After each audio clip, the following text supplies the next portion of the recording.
You were taught that tears mean sadness, that crying only happens when something is wrong. But you have cried on a perfectly fine afternoon, sitting in the car with the engine off, a song you have heard 100 times. And suddenly, your eyes are heavy and you cannot explain why. Nothing was wrong, and the day was completely ordinary. A single chord moved, and your body answered before your mind could object. You wiped your eyes fast, a little embarrassed, hoping no one else saw. Because somewhere along the way, you learned that this reaction was too much. This is not weakness, and it is not you being dramatic. It is a nervous system that processes the world at a higher resolution than most. Most people hear a song.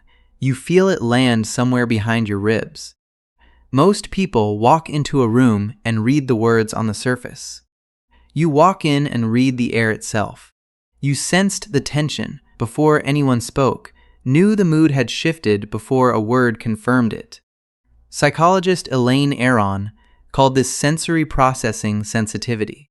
It is a trait found in roughly 1 in 5 people, wired to take in more. Your system does not filter the world down to the essentials. It receives the whole signal, the tone, the pause, the thing left unsaid. You have probably been called a deep thinker, and you are. Your mind takes things apart, turns them over, sees the layers underneath. But that is only 1/2 of who you are. There is another part, quieter and faster, that does not think at all. It just feels.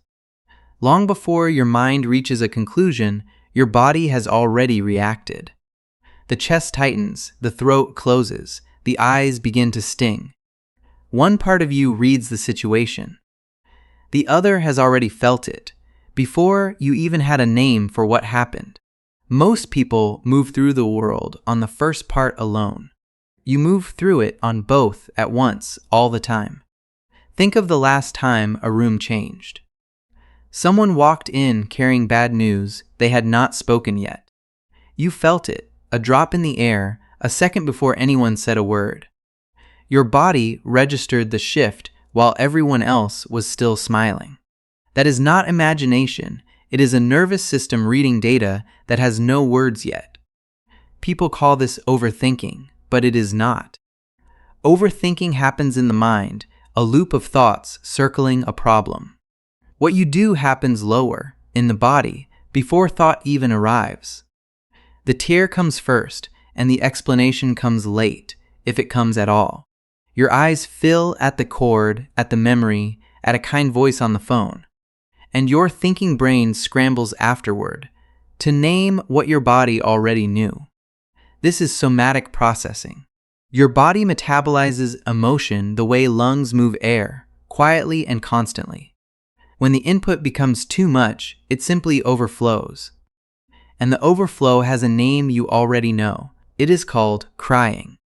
And the triggers are rarely what people expect. It is not always grief that opens the gate. Sometimes it is a song in a language you do not even speak. Sometimes it is a stranger being unexpectedly kind to you. Sometimes it is a memory that arrives uninvited at a red light. Beauty can do it as easily as pain ever could, because your body is not only processing sadness, it is processing everything, and sometimes everything is simply too full to hold. This was not a weakness that crept in. It was a system that built itself to survive. For many, this openness was there from the very beginning.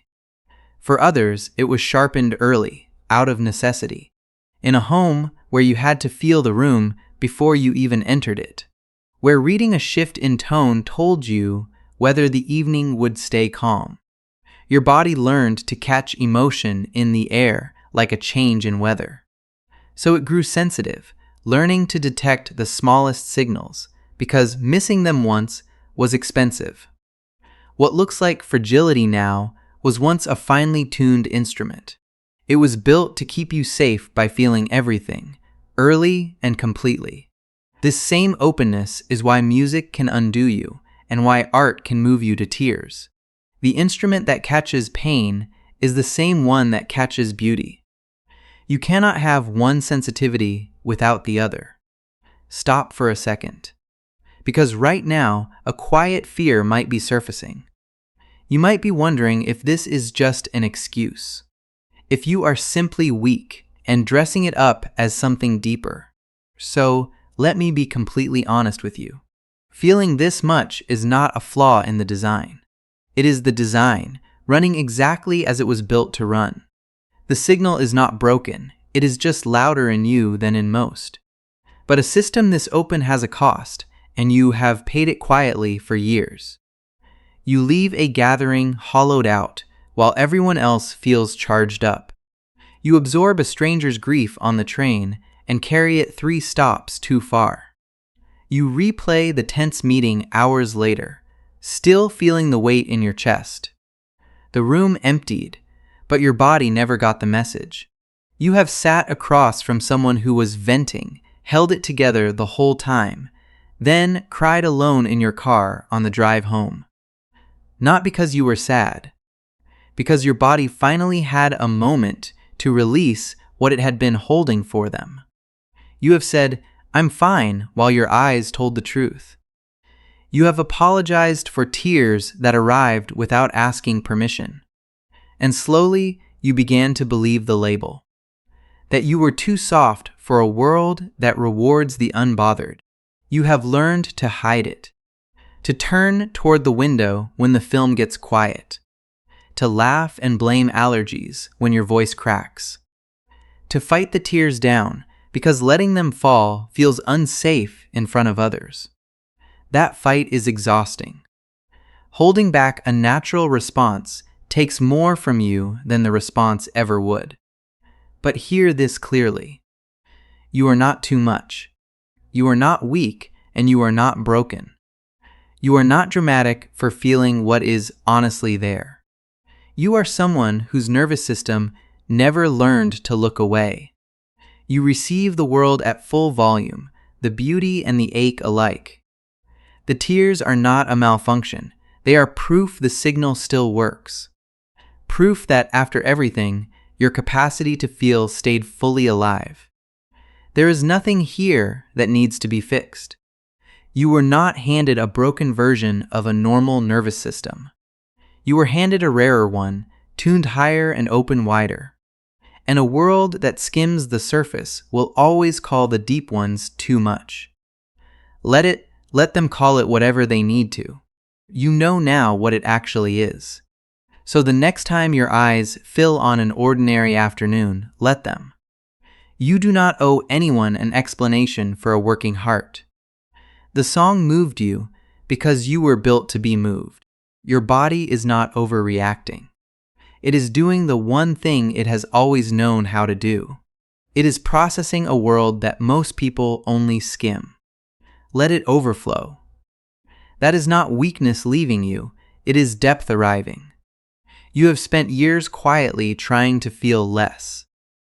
Maybe the work ahead is simply learning to feel it without apologizing. If your eyes have ever filled on a perfectly fine day, comment me below. You were never the only one. And maybe the tears were never asking to be fixed. Maybe they were only asking to be allowed.